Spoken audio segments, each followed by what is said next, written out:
This meeting of SPERDVAC will come to order.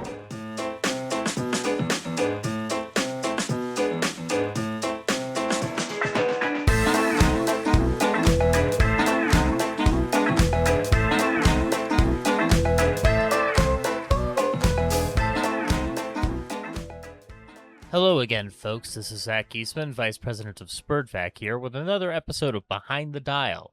Thank you all for tuning in, and my apologies for the lapsed week on this end. I hope, however, that you are ready for a fun treat that can kind of compensate for that low ebb. As a matter of fact, I would be lying if I said that I wasn't feeling a little bit low last week myself. Naturally, when that happens, you gotta pull for your old friend, old time radio, and stuff like this podcast. So when it came to trying to get out of that funk and preparing for a new episode, I said to myself, hey, don't talk to yourself. People will think you're crazy. And then after I ignored that, I said to myself, well, what better way to feel better than with some cozy memories from the world of Fibber McGee and Molly? That'll give you a smile. And I was very right to think that.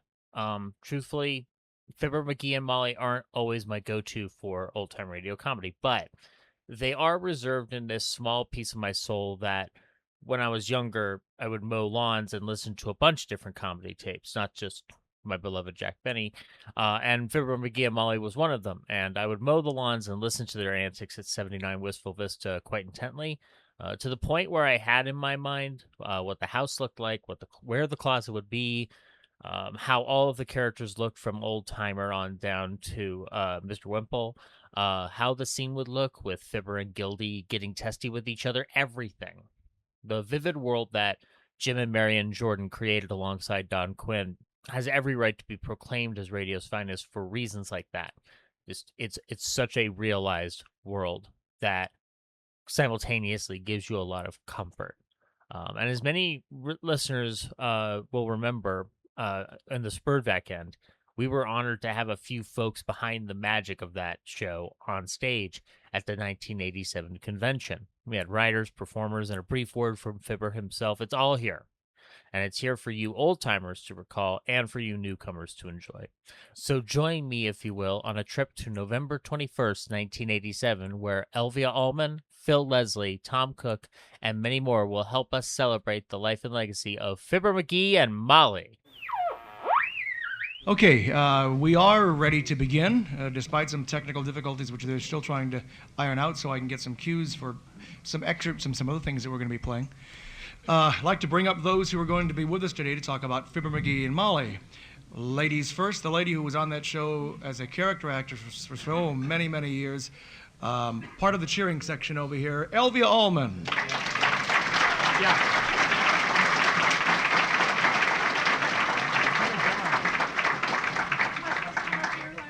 What's that? Am I supposed to come up here? Yes, you are. Oh, good. Yes, you are. We thought you were going to have you up here a little earlier, and we didn't have enough tables, but now you're here, and we're glad you're here. Okay. Thank you. Yes. Oh, okay. One other, Bob, I'm surprised at you, Bob. You didn't see this guy, and I see him over here somewhere. George Gilbreth is here. George, where are you? Oh. Oh, I need to say that, yeah. Now, George Gilbreth, for the one or two of you who may not know, contemporarily was responsible, along with Don Hills, for so many of the marvelous productions that came out of Studio House, including Heartbeat Theater. And George, we're glad to have you here today.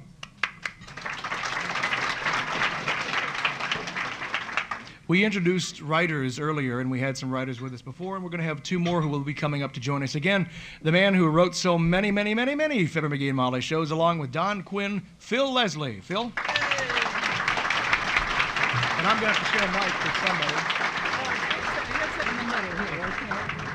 somebody. And this is going to be unique. One of the questions I already have for this man, and I'll ask it a little later on, is how do you cram so much of Fibber McGee and Molly into 5-minute snatches? And that's what this man had to do for a couple of 100 episodes on Monitor every day in the late 50s. We'll talk about that and other exciting vignettes from Tom Cook. Tom, where are you? Okay.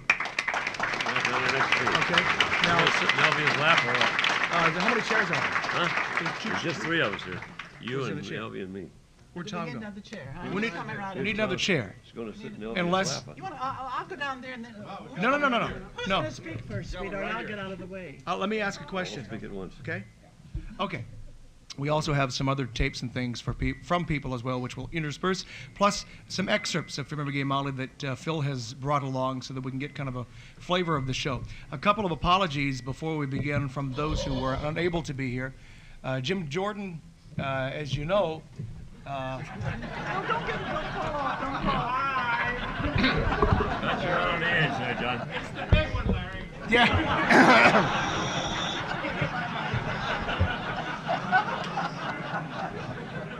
This is really an acrobatic Yes. act we do here. Look, if you wanted me to get off, why didn't you say so? The crowd is becoming unruly. Where was I? Oh, yeah. Let me back up.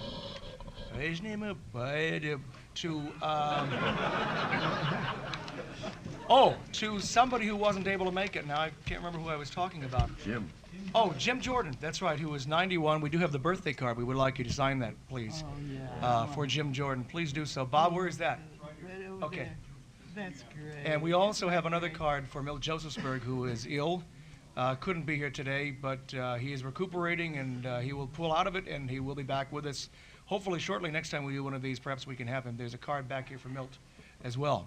Jim is 91 and was not quite up to it today. We were talking about trying to have him here, but he's very, very sharp, as you will hear later on, because we did get a tape from him. Martha Tilton called yesterday, and unfortunately she has been out of town and is going to have to go back out again. Otherwise, she said she would love to have been here. We are going to get her early next year, along with many, many other big band singers, to do something on the big bands. So that ought to be a lot of fun and very interesting. Also, Gail Gordon has just come back from dinner theater. Man's been doing dinner theater for 8 to 10 months out of the year, and is a bit tired and was unable to come out, but he sends his best and is sorry that he could not be here. But we do have a lot of people here who were with Fibber McGee Molly for many, many, many years. Let me ask you, Phil, to begin with, how you got your start with Fibber McGee and Molly. Because Don Quinn was writing the show when you took it, when Don you got was it writing the back. show. I came out here in 1939 from St. Louis. John DeWright came out with Al Pierce and his gang, long gone. And then there was a period when I was clear out of the business, couldn't find a job, worked at Lockheed. Am I reaching you out there? Wouldn't want you to miss any of these golden words. Well, I was doing a show out of work for a long time and finally caught two at once to write monologues for the piano player Alec Templeton? Borga. Thanks, Victor that's my Borga. prompter. Victor Borga. Yeah. And at the same time to write a half-hour situation comedy for Major Hoople for the Blue Network. Out of those two, my then agent, finally got an agent after I was able to get some jobs, Ken Dolan, put me up to Don, who was looking for a replacement for a writer who had gone, I believe, into the service. And I had met Don, and he didn't know too much about me, but he listened to a couple of the Major Hoople shows, and whatever they were like, they were stories. And Don was impressed with the fact because Don was a great joke writer, a great humorist, but no good for stories at all.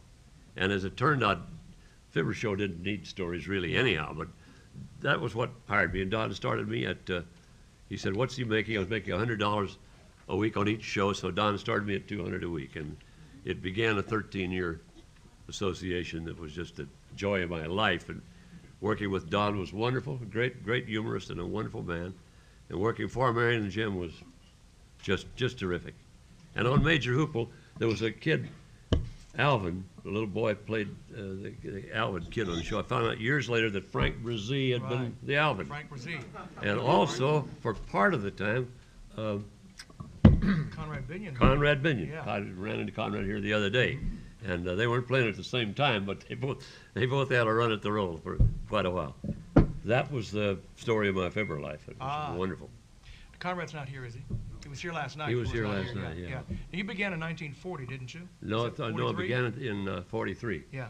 And so And you stayed with it until it ended. 56. I see. End of the. So you were writing the 15-minuters as well, right? Yes, finally did about, I don't know, 400 or so of those year and a half or so. Finally wrote Fibber and Molly off the air, and this guy here came along, running back on. Back on the air, right? Yeah. Mhm. Doing the 5-minute monitor bits. You started back in Chicago then? No, the show started in Chicago, But you were out but the show was 8 years old when I came into it. I see. It was well settled. It was going to. So I walked into a situation that was already there anyhow. Elvia, when you remember Jim and Marion Jordan and Fibber McGee and Molly, what comes to mind most about those two characters? Well, of course, Molly I loved, and I love Jim too. I still do, but she had a wonderful sense of humor, and we'd go across the street. Can I tell this story? Have I got time? Oh, we have 7 days, 6 hours. Yes, you have time. No, but you know, I was thinking earlier, I can't remember the parts I did. I read your book. That's how I found out what I did. Mrs. Clammer was one of them. Heavenly Days. I found out all these things I didn't remember doing. It was wonderful. Thank you. It's a great book. I bought that one. I sent back east. I sent. Is that where I sent for it? Back east. Heavenly Days. Oh. Anyway, but I remember Molly and I would go across the street to the Plaza Hotel between rehearsals. She'd get her hair done at the beauty parlor, and I'd get my hair done. And the gal couldn't keep the things on us because we'd be talking back and forth. You know, and she said, if you want your hair to get dry, you better keep that thing down over your head. But she loved to tell stories.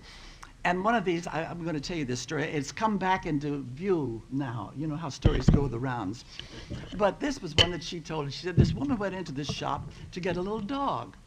And she looked around and she couldn't find just what she wanted, but she saw this little frog over there. Have you heard this? Don't stop me. No, go ahead. Okay. I'm laughing because it's amazing how this comes about, because I know what you're going to tell, and I heard it 2 weeks ago. And Isn't that funny? Yeah, it is. It comes around. Anyway. Well, tell us. She looked for the dog and she saw this little frog, and he would go like this, a cute little frog. She couldn't find the dog she wanted, so she finally went back and she bought the frog. And on the way home, every stoplight she'd come to, the frog would go, wink, wink, and she'd go. And the next stoplight, she thought this was the cutest darn frog. Finally, at the third stoplight, she took up the frog and kissed it. And it turned into the most beautiful man. This Adonis, just beautiful. And he looked at her with such love in his eyes. And you know what she turned into? The nearest motel. And you just heard her looking. I love it. I'm going Anyway, that was one day we didn't get our hair done. We were too busy laughing. But she was a doll. I loved every minute with their show. We in just a moment we're going to play a tape from someone else who couldn't be here, but Ken Darby sent his best. Ken Darby, of course, with the Kingsmen, and we'll do that in just a moment. But I wanted to ask Tom Cook, who wrote the Monitor series, the question I had talked about earlier. You obviously you'd never met Fibber McGee and Molly. I know that, and you can talk about that. But how do you get all of that material into 5 minutes, or in essence, sometimes 3 minutes? How did you consolidate all of that into such a short amount of time? Well, I'd like to preface that remark by saying that I only wore a necktie today, so I'd be better dressed than Phil Leslie. I didn't make it, so the hell with it.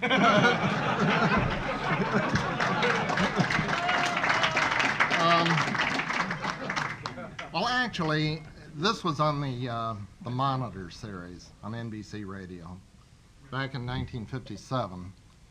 And they wanted, well, Pat Weaver conned Fibber and Molly into coming out of retirement to do little 5-minute spots. They did 10 each weekend, 5 on Saturday, 5 on Sunday. And actually, it was like a 25-minute show that was broken up into 5-minute segments that were spotted around through the day.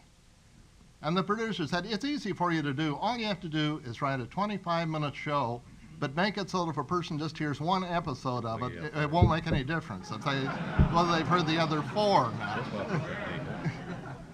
So that is how you write 5-minute spots for Fibber and Molly. That's a soap opera technique, isn't it, Tom? You missed 3 days, you come in, you haven't missed a thing? No, it was funnier than a soap opera. I hope so. Not much, but a little. I hope so. Now, tell everyone where you wrote the series and when you first met Jim and Marion Jordan.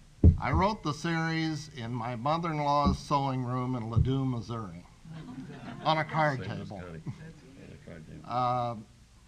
The way that came about, that really calls for a little explanation, I guess, is that I had been a continuity writer on Monitor in New York, and I had to take a medical leave of absence, and with no income coming in, I had to sponge off some relatives somewhere, so I went to Ladue, Missouri. And at that time, Bob and Ray were doing some spots on Monitor, and they asked me to submit, originally on speculation, some material to them at $15 a spot. And that seemed to work pretty well. So when Fibber and Molly were asked by Pat Weaver to come on Monitor and do these spots, they said, finally they said okay, they would do it, except they didn't have a writer. I guess Phil wouldn't work for what the NBC was paying. So Television, I think. So they called me out in St. Louis and said, could I do the Fibber and Molly things in addition to Bob and Ray? So I did it. What was your question? When you first met them? Oh, I first met them, let's see, this was in June of '57 that I started writing for them. I came out here in, I guess it was June or July of '58 to talk to the George Gobel production people about joining their television staff. And by that time, I had written about 600 of these little 5-minute things, I guess. And that was the first time I met Jim and Marion. They invited me out to their, well, it was an estate in Encino. And Aren't they wonderful? I was amazed, coming from a small town in the Midwest, and, you know, with this big estate, with the telephone at the gate that you had to call up to the main house. I thought, oh boy, this is Hollywood. And I got inside, and Jim and Marion were like the day they left Peoria. Right. I think they had not gone Hollywood at all. So Real down-to-earth country people, aren't they, Tom? yes, they really were. So, you know, I had dinner with them that day and went down. They were recording the Monitor spots in a little private studio down on Santa Monica Boulevard, these little commercial recording places. Radio recorders, maybe? I think it Radio was. recorders, yeah. So we went down there and did, you know, I witnessed they're actually doing the 605th through 610th or something. And that was my, well, it wasn't my only meeting with them. It was one of 3 meetings with them. I mentioned a few minutes ago that we had something from Ken Darby, who was, of course, he sang bass, didn't he? But he was the lead man. He did all the arrangements for Played piano also. piano and just about everything else, I think, for the Kingsmen. And we asked him a few days ago on tape to talk about how he got started with Fibber McGee and Molly. Kingsmen made an audition program with Fibber and Molly. It was in 1940. And we expected it only to be for the one time as a guest shot. And they asked us to come back again. And Tom Price has written a complete dossier on everything that we ever sang on that program for the next 13 years. And it was just one of those things where we fell in love with Jim and Marion, and they fell in love with us at first sight. Yeah, in a few minutes, we'll ask him to give his assessment of working with Jim and Marion Jordan. But first, would like to introduce someone who is here in the audience, whose father worked a long, long time with Fibber and Molly, Louis Arquette, the son of Cliff Arquette. Louis, where are you? God, yes. Is his daughter the new movie star?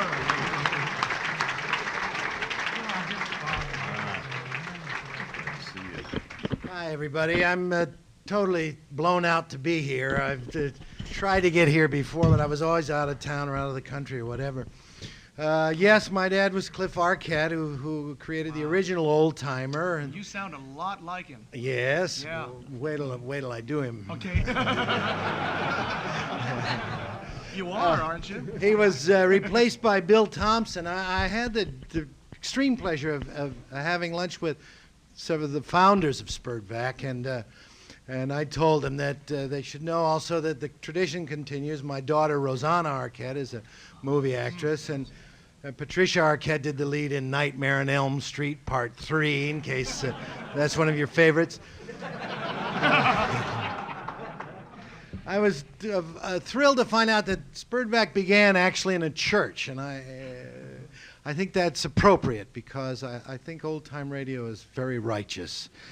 It never has repulsed me or sickened me or turned my appetite off like some of the more modern forms of mass communication. And I remember during the war browsing through the encyclopedia and listening to the radio night and night on end, just golden, wonderful days. And of course, once I was bad, they took my radio away from me for a week, and I straightened out, believe me. And I just want to tell you, I'm thrilled to be here, and I work as an actor. I work sometimes in radio. I can sit around at Burt Bars and Kirby with Olin Soule and Parley Bear and these men, and they're like gods to me. And in fact, they were the reason I became an actor, because radio actors hung around our house. And they were different than my friends' parents. My friends' parents had one foot in the grave, you know, and the radio actors were young, dressed brightly. They knew about things that were happening. They laughed a lot. They were alive. And I said, well, whatever these people are doing, I've got to do that too, because I want to be that much alive. And so let me just close by saying thank you. And as Cliff used to end his show, Point Sublime, during the early years of the war, he used to say, "Oh, Evie, ain't I the one?" Thank you very much.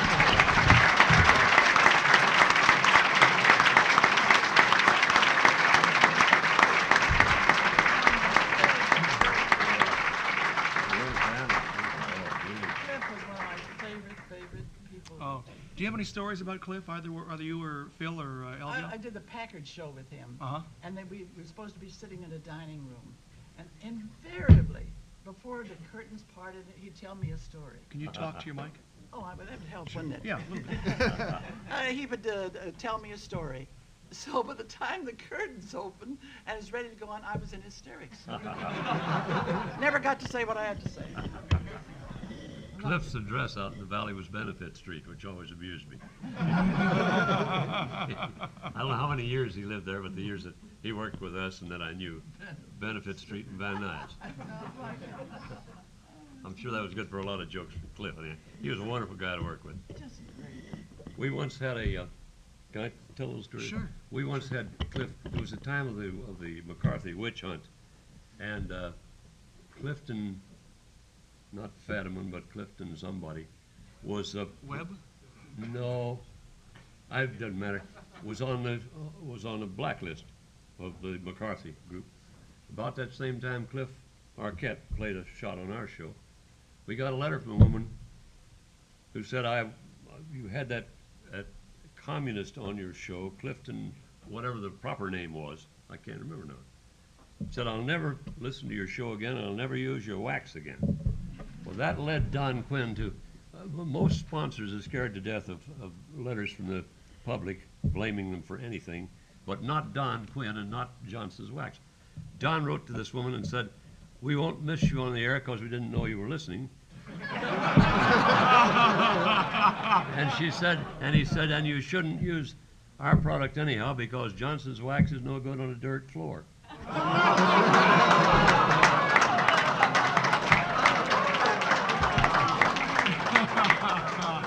And the agency, the sponsor, Johnson's Wax, they loved that so that several times after that, Bill, I've forgotten his name, was their advertising manager in the store, in the company, would write to Don and say, I used your dirt floor letter again. They'd get a letter from, totally unreasonable letter from a purchaser who claimed to be a purchaser, and Don would send him the dirt floor letter. That was Don Quinn with a beautiful, beautiful sense of humor, great wit, and a fine disregard for anything that was unreasonable. You know? Don Quinn would have been somebody I think that all of us would have liked to have met. I know that I have a special place in my heart for not only Fibber McGee Molly, but also the Halls of Ivy, which he also wrote. He was an incredible man and a manipulator of words. Oh, yes. He wrote them better than I just said that. I have, I'm not saying this because there are so many in the room, but I think writers were one of the nicest things about old-time radio, and Don Quinn probably is at the very top of the list. I think he was just superb in just about everything he ever did. Wonderful. Don left the Fibber show to do Halls of Ivy with the Colemans, Ronald and Benita Hume, and then left me in charge. I'd been with them 8 or 9 years, I guess, and left me in charge then, and I had other writers come to work with me. But when Don left to do Halls of Ivy, I had a jeweler out in Beverly Hills make up a tie clip for him with the ivy leaves on it, and I inscribed it on the back to Phil to Donna. So Don died about 10 years ago, and Edith gave me back the tie clasp, and I'm wearing it. Oh. This keeps you reminded of Don all the time. I had a lot of happy memories with Don and with Marion and Jim. It was a wonderful show to work on and wonderful people to work for. I believe Hal, maybe it was Ray, who said, we just wrote it and the sponsor, the producer didn't bother us and so forth. Well, our producer, Hal, was Frank Pittman, and we always said Frank held the watch. That's what the producer did, held the watch. But we had a sort of an unspoken deal with Marion and Jim and the ad agency. Don and I wrote the show, Marion and Jim read it, and the ratings climbed. Nobody told anybody else their business, and it was just a wonderful, wonderful way to work. That's why we were all so happy. Yes, indeed. There was lots of laughs. I used to think how fortunate I was to be working not only for Marion and Jim, but to be in that business in general, because my father was a banker in southern Missouri, and if my dad got a laugh once a week, that was great. He'd remember it. If we weren't laughing the whole time we were working, we weren't doing our job. We were working in laughter and just loving every minute of it. So how fortunate I felt to be doing that. And you got me started talking. Yeah, no, that's turning fine. me off is the big deal.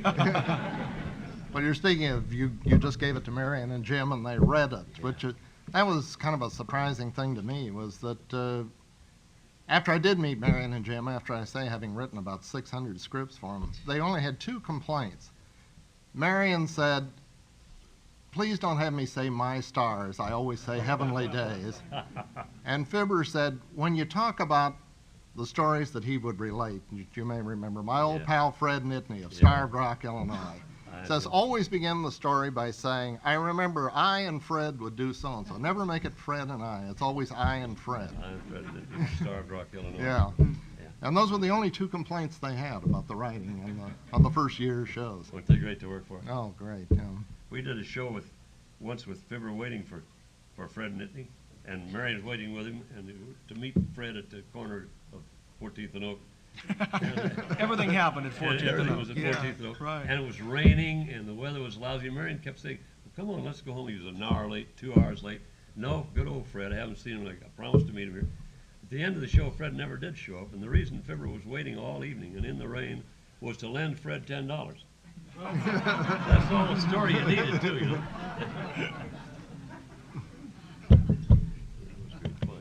We were talking earlier about highlights and also about assessments of working with Jim and Marion, and we had another quick clip from Ken Darby.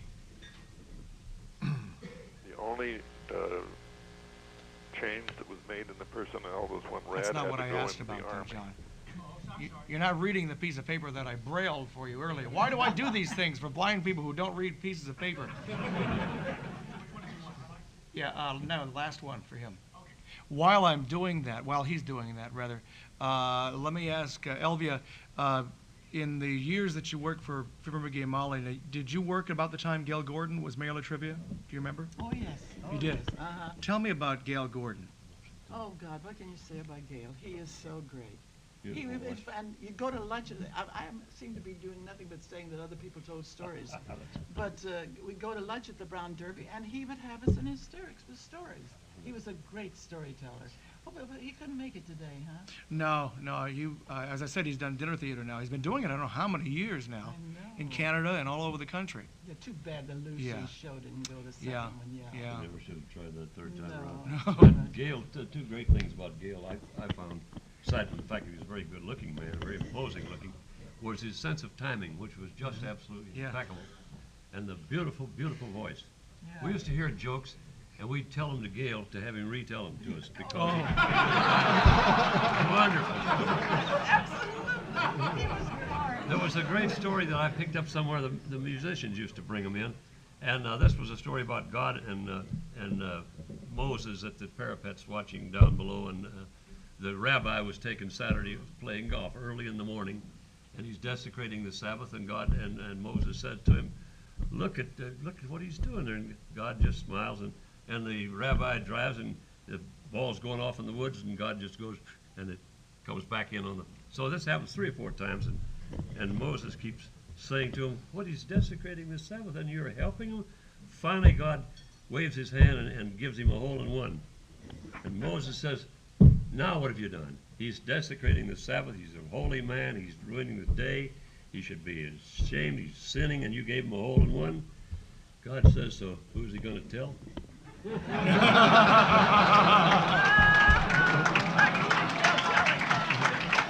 I told that to Gail, to have Gail tell it back. But the dialects were great. Just one. You'd think all we did was tell stories, which was part of it. That was part of it, wasn't it? Yeah, but when you tell those stories, then eventually, you and Don Quinn would get together and you'd get a situation and put it on the air, right? In script form? Some of these came into good use, you know. Sure. Couldn't really do the rabbi and No. God and Moses. Or the frog, for that matter. They kept you in the mood for comedy writing. We're ready now. We talked about highlights and things that you most remember about people, and we asked Ken Darby about his assessment of Jim and Marion Jordan, and he Never said, has been and never will be another team like them. They were so considerate and so kind and so generous with their talent, and they love to make people laugh. I've been on several parties with them at Palm Springs with friends of ours that gave Jim and Marion a dinner party down there, and they just never stopped the crowd from laughing.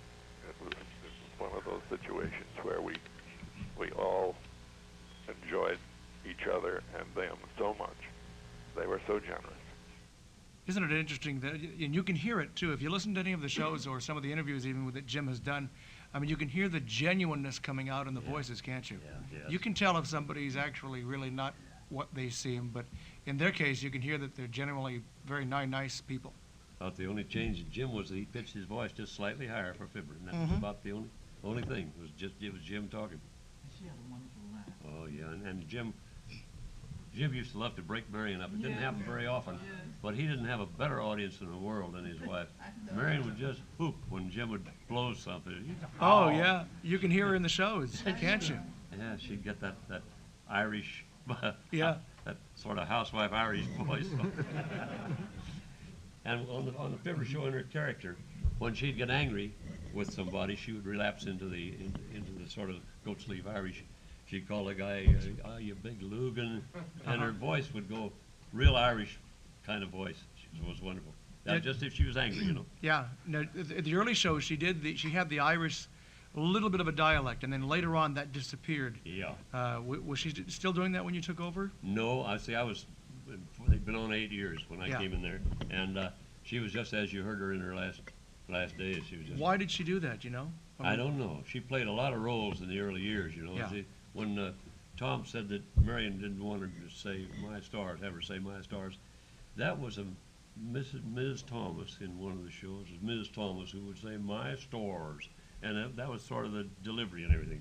But that was before my day, and the Heavenly Days then, of course, which Tom invented, and they How many used push it. did she do, Phil? She well on the Fibber show, She did my that year little she just girl. did Teeny and Molly, and I think maybe once somebody couldn't show up or something, she did another voice, but it was just Teeny and Molly.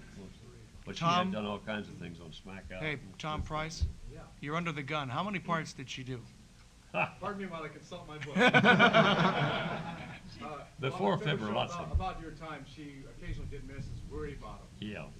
And several, pardon the expression, old lady Yeah. voices. But not often. Like I said, by the time 43 rolled around, she pretty well had restricted herself to teeny. And We could hire actors. Yeah, I can yeah. afford to hire actors. but the number of voices, character voices that she and Jim did during the Smack Out period are very surprising. About 75 or 80 voices each. Is that something? Really? Each. So altogether, they played over 150 characters on the Smack Out series, which ran from 31 to 35. That was in Chicago. You know the origin Chicago, of the yeah. Smack Out. That was he ran a Well, that grocery was- store. yes. Whatever they Yeah. wanted, he was just smack out of it. That's right. Jim quoted a line to me once. I don't know whether it was on Smack Out, which was before my time, but he had rows and rows of salt on the shelf. Customer comes in and says, "Well, you must sell a lot of salt." He said, "No, we don't sell much salt, but the guy that sells me salt, boy, does he sell salt."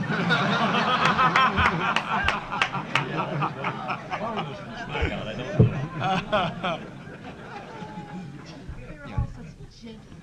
Yes, yeah. I asked you about, Elvia, I asked you about Mayor LaTrivia a little while ago. Would you like to hear a little excerpt with Gail Gordon as Mayor LaTrivia? You know what order those are in now? By now? Well, I'm getting cues from the blind guy back here, and he says that's first. Oh, good, So good. I'm going to take his word for it, but on the other hand, this thing was broken a while ago, so who knows?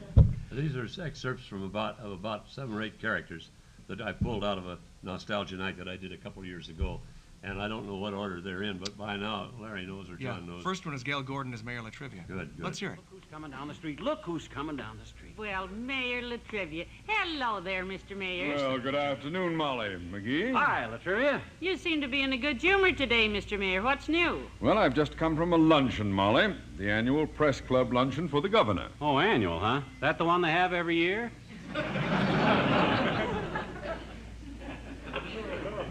Yes. The press boys do a little Beautiful skit voice. kidding our state politics every year, and this time they let me in on it. Oh? Various reporters played the parts of politicians, and I took the role of the governor. Wasn't he looking?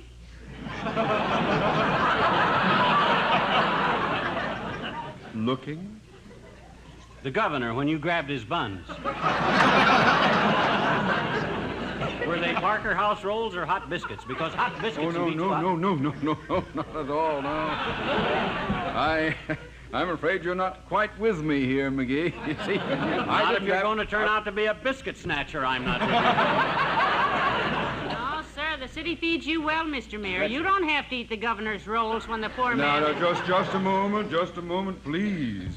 Let's not get out of focus here. I did not eat the governor's rolls. Is that clear? Oh, you just swiped them for laughs, huh? Did you? No, of course not. Oh? Look, I'm trying to tell you that in the little skit, the entertainment we had today, I was sort of the star. I took the major role. Heavenly days. He swiped the major's rolls, too. No. Why, you I could be didn't- court-martialed for that, Homer. Stealing bread from the military. Oh, stop it! This is ridiculous. There wasn't even a major there at all. Do you understand? Oh, well, if the major didn't show up, you had as much right to eat his rolls as anybody else. Yes, I know. Now, if you just listen to me for a minute, I'll explain this whole thing again. Shoot. We had a luncheon. Right. We had a little entertainment. Yes. During the entertainment, I played the governor. Understand? Oh, that's how you did it, is it? Yes. You see? By George, that rips it. That does it. Playing up to the governor and stealing the bran muffins right off his plate while he crushed I didn't feel the stuffing gubbins of his plate. Feel the muffin his stuffing gubbins of his bait. His gate. Kate. Look! When I said I hooked the revenue's roll, I took the shoveling coal. Roll! I didn't mean I actually bait it. You were the ones that said it. I didn't win it. I didn't.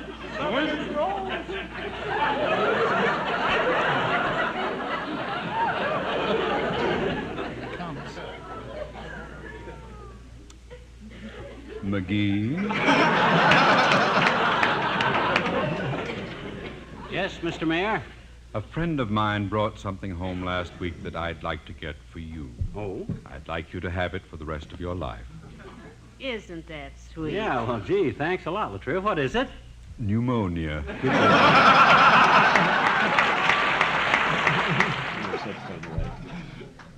See that beautiful voice and timing there? That one word McGee gets an enormous laugh, and it's just a word done with this beautiful delivery, beautiful timing. And the word yes, a little further back where you had the little timing. Wasn't that great? He would stand there and look out at that audience. He just had him in the palm of his hand, you know. Knew exactly when to speak, and beautiful.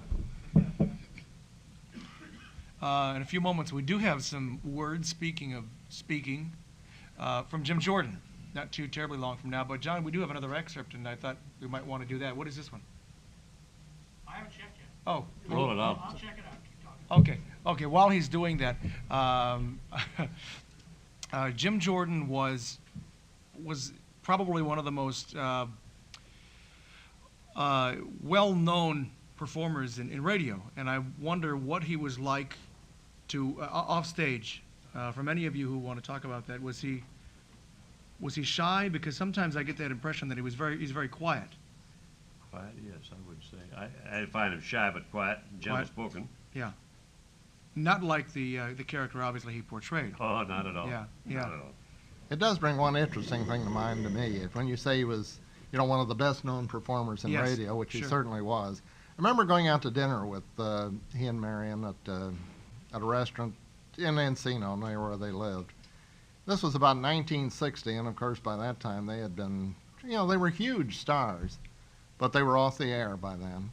And he was one of the waiters recognized Jim and called him Fibber, and it pleased him so much, as if as if it was unusual for anybody to think that he was anyone out of the ordinary at all. I think one of the out of the ordinary things about them is all the stars on the sidewalk in Hollywood. I don't think there are any other star I know of that are listed only by character. Their name is listed, Fibber McGee and Molly, on the star on the sidewalk. Mm-hmm. And there's no Jordan name listed, so Fibber McGee and Molly. And I don't know of anybody else. No, that's the first time that was done. And on the radio show, only in the very early days, I believe, were they identified Fibber McGee and Molly, played by Marion and Jim Jordan. It was always bring you Fibber McGee and Molly with so and so and so and so and so and so, and music by the Kingsmen and Billy Mills, scripted by Don Quinn and Phil Leslie, with music with the Kingsmen and Billy Mills Orchestra. And rarely heard the name Jordan. It was Fibber McGee and Molly. They didn't mind. No. Can I tell a story? Sure. They keep coming back here. This involves not especially Marion and Jim, but Red Skelton. Like all young writers, I guess I wasn't that young, but anyhow, I always wanted a Cadillac. That was the top of the line to be able to. Finally came a time after a few years with the McGee show when I felt like the job was going to last, and we'd go for it. So we drove it in the Derby on a Tuesday night in our car, and everybody in the sound of my voice knew that I just had bought a Cadillac. We had dinner with Marion and Jim, and we got ready to leave. They brought the car up the driveway. Red Skelton was having dinner there also. Ran out in the middle of Vine Street. He's going like this. Hold it, everybody, hold it. Mr. Leslie's Cadillac, hold it. Here's Mr. Leslie's Cadillac, hold it. Well, nobody knew who the hell Mr. Leslie was. But if Red Skelton was stopping traffic, they'd stop. This is the kind of wonderful memories you build up, This just came out of nowhere. Hold it, everybody. We are going to hear from the Fibber McGee closet. We couldn't leave the luncheon without that. Before we do, though, I might remind any of you who have a question for any of those up here to. We do have a mic back there, don't we? Okay. Go to the mic so that the tape and everyone else in the room can hear you. Before that, though, we talked briefly, or Tom Price did earlier today about the Fibber McGee and Molly closet, and here's one of the shows where they use the closet to great benefit to all. Here's an excerpt with the I left closet. to monkey with other people's cars. Let's see, where'd I put all them tools I borrowed from Foggy Williams? Well, I'm sure I don't know, and if I were you, I would... Oh, I know. I put them right here in the hall closet. No, McGee, please, now don't open that because... Goodness sake.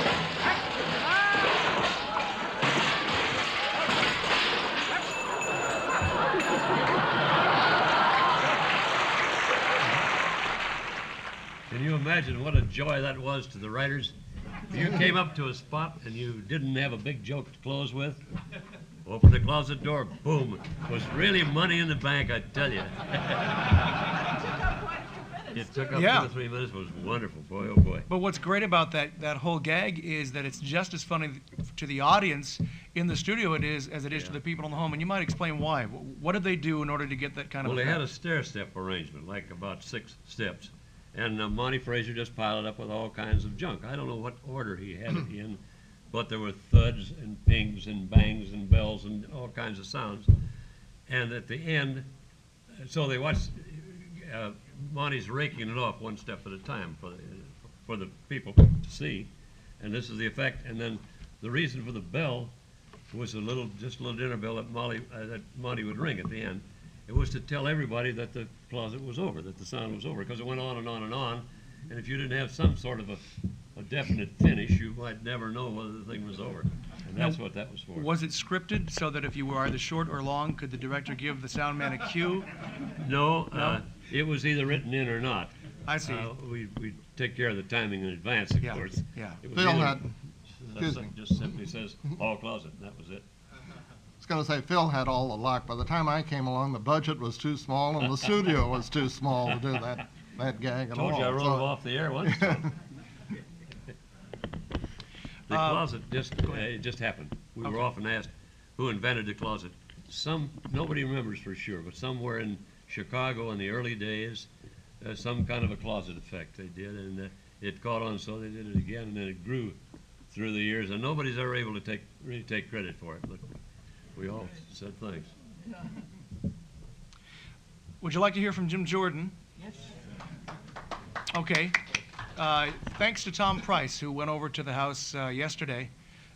We have a tape that we have slightly edited. There were some great things on there, but we didn't have until Tuesday.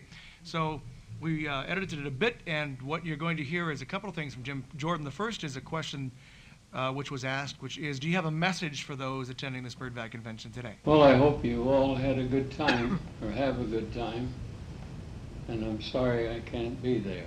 Well, strangely enough, I always call to mind that we were invited to go to Toronto, Canada in 1946 for their final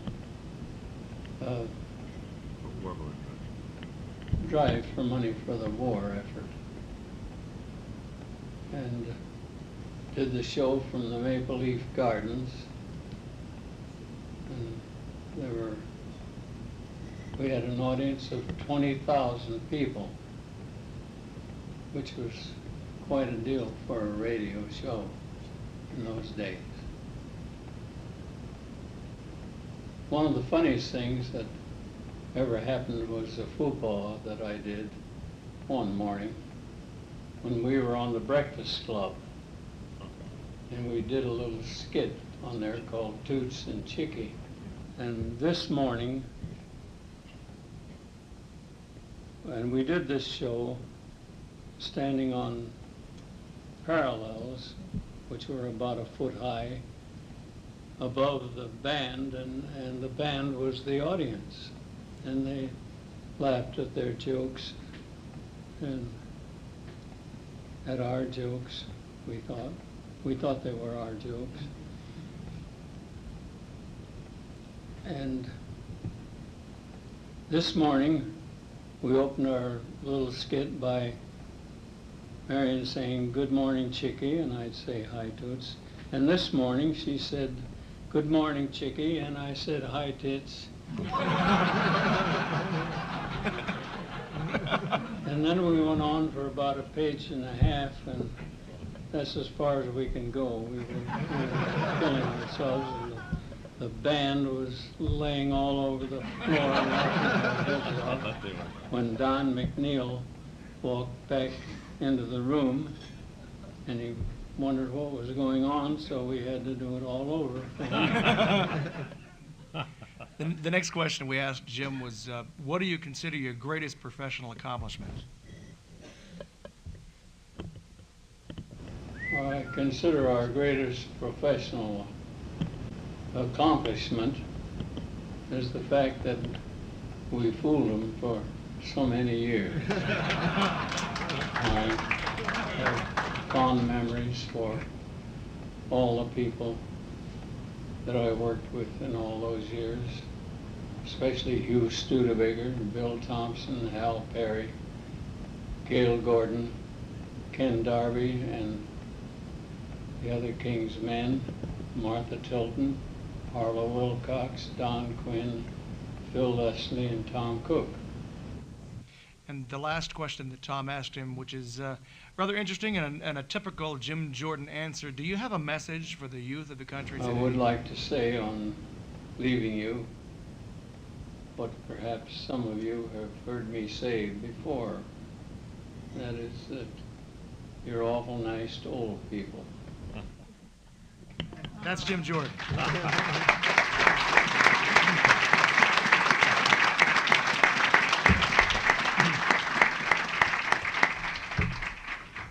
We have some questions, and I don't mean to disregard those. I wanted to get that in. Oh, I'm sorry. John asked, do we have questions? I thought you meant questions. Gee. Yeah. You played the Gail Gordon bit. How much of that was written down, the Spoonerisms, and how much of that was Gail Gordon? Was it written exactly the way he said it? Almost exactly. The only place it might have been changed was in the blow-up when he's making up, and most of that was written for him. Gail rarely fooled with any of the lines. He might have enlarged it slightly, but except for that, it was all written word for word, and even those Spoonerisms, we would write them, and he played pretty much as was. But Gail's beautiful talent, voice, and timing were what made it. As we said a while ago, one word, he looks out at the audience, he knows they're ready, you know, and he'd take just exactly the right pause, and it's just wonderful to listen to. Gosh, Gail was great to work with. And a quick read, a guy named Chuck Shaden came out from Chicago about 10 years ago to do a series of shows with Fibber called Fibber McGee in the Good Old Days of Radio. The premise was that those radio shows never die, they're still bouncing around in the set, and Fibber's discovered how to get them out of there. And Chuck was armed with all kinds of cuts from other shows he had permission to use, and we'd write to Jim into one of these shows, he'd call it forth, and then we did he was able to get Hal Perry and Gail together, and so I wrote a routine in which Hal was going to move next door to, Perry was going to move next door to the McGees. By the time he was through, McGee was through talking to him, he was never coming near the place again. And then I also wrote a routine for Gail. Gail came on one of these typical blow-up routines. Gail came on, read it once, went out, and they said, let's do a rehearsal on it. And he read it the second time as an alleged rehearsal, and it was just perfect. Didn't do it again, put it on the air that way. So he was that kind of a quick read and perfect performer.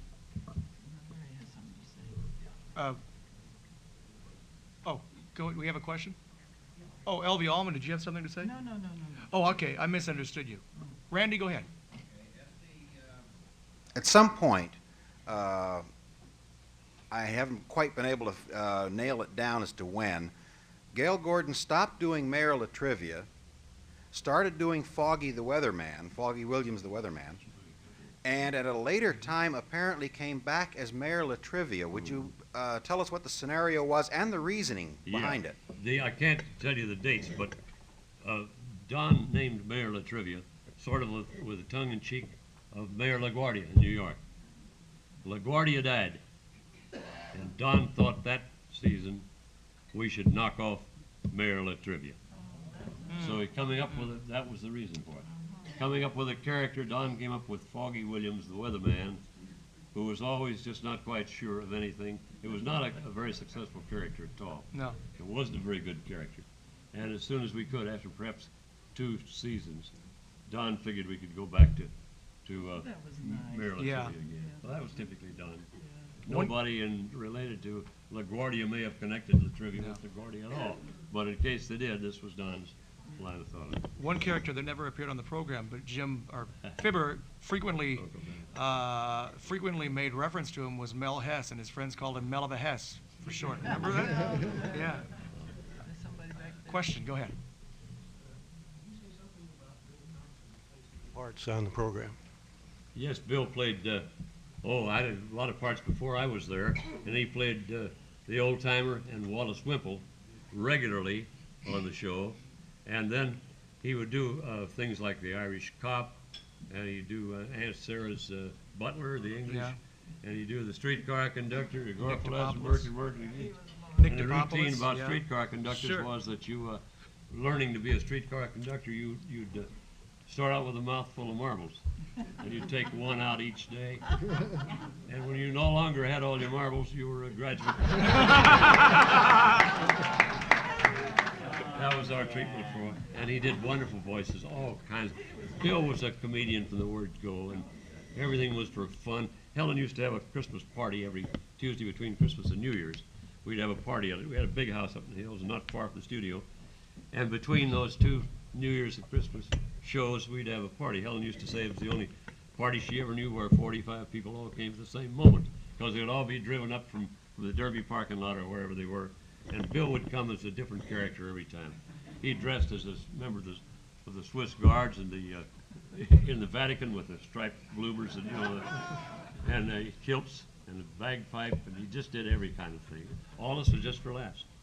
One Monday he came, he couldn't show up to the show because he had a bad cold. Tuesday morning he came in, we said, "How do you feel, Bill?" He said, "I'm fine." He did a fall, just a rolling fall, wound up, spread out, flat on his back on the floor. All this for laughs, We have about 5 more minutes, and then we unfortunately are going to have to call a halt. So if you've got some questions, get them in fast. Go to what? Yeah, go to bed. Oh, okay. You have a question? Go ahead. On the old broadcast, there's no mention of a director, that gives the credits to, Billy Mills and the writers. And you said that Frank Pittman's job was to hold the watch. He was a producer. That was what he was called. But there was no real director who tell the actors how to deliver their lines and so forth? Not on our show. I suppose producer directors did on other shows, maybe. Yeah. I don't know. But nobody had to on our show. These people, they knew exactly what to do. And if a line could be improved by a different reading, Don or I would suggest it. But you really didn't have to tell Marion and Jim or Thompson or any of them how to do it. Occasionally they would question a line and we'd change it to suit them or take it out or talk them into doing it, as I told you about. I told you Jim would occasionally question a line, would think, did I tell you this? I'd just tell it to you over there. Anyhow, Jim would occasionally come across a joke he didn't like or understand, and he'd say, "This is not provocative of mirth." That was his. So we'd try to talk him into it. And if Jim really felt strongly about it, we'd cut it out. But if we felt strongly, and Jim didn't mind, we'd try to talk him into doing it, leaving it in. And he would say, "All right, how do I read it?" And not understanding what to accent, but tell him. So Don would read it for him, or I would read it for him with the accent where we thought it should go. And Jim would read it just like that at the show. Now, if we were right and got a big laugh, we sat up in the booth, Don and his sponsor's booth. If we got a big laugh with it, Jim would just look up there and go. If we were wrong, as sometimes happened, Jim would look up and he'd just go like this.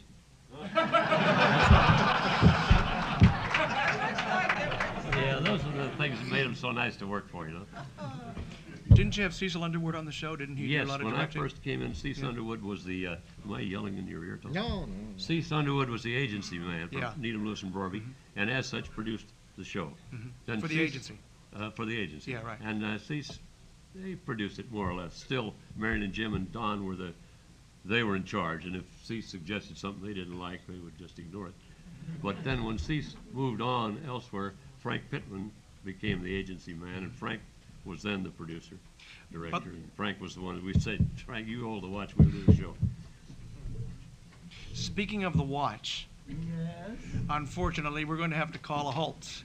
But I don't want you to leave yet because we have some goodies for you. I want to thank Tom Cook, Phil Leslie, and Elvia Allman for being with us today to take so many marvelous moments and put them back into perspective concerning Fibber McGee and Molly.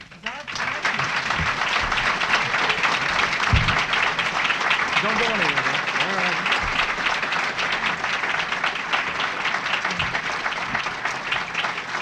You can see how much we enjoyed it, can't you? I must tell you, you were all provocative of mirth. They were indeed.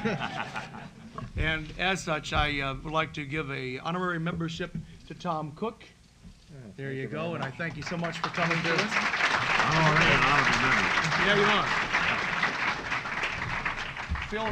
Sorry about That's that. okay. Go Phil says he was already an honorary member, and that's true. It's an honorable member. Honorable, too. We go to great lengths to prove you right. Okay. And we have here a Friend of SPERDVAC Award, and that should have your name on it. Wonderful, wonderful. There you go. Listen. Yes. Thank you, sir.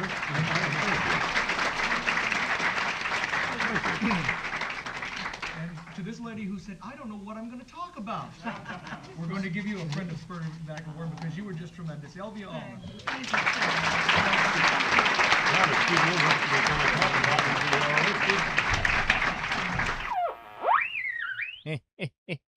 That's a pretty good one, SPERDVAC. But it ain't the way I heard it. Oh, God. You know, there's icing on the cake for me as a horror fan, that you can connect the Nightmare on Elm Street franchise to Fibber McGee and Molly thanks to the Arquette family. It warmed both sides of my heart. The one who likes to chuckle and the one who likes to be terrified out of his mind. I also, by the way, 91-year-old Jim Jordan, just as snappy with his humor as George Byrne was at this time. I wish they had done a double bill or a double act, if you will, but alas, we mere mortals are not meant to receive such gifts from life. But we can enjoy gifts that we do get, like this panel, and that, along with some Fibber McGee and Molly episodes, can suit me just fine, as I hope it did for all of you. As always, if you enjoyed our time together at the Patio Machine, if you want to let us know about that, let us know by dropping us a line at behindthedialpod@gmail.com, or rate and review the show on your favorite podcatchers or on YouTube. And as always, if you wish to support the mission of SPERDVAC, head on over to SPERDVAC.com. That's SPERDVAC.com to learn how you can become a part of this lovely audio family. That's all for tonight, folks, and until I see you in 2 weeks, good night.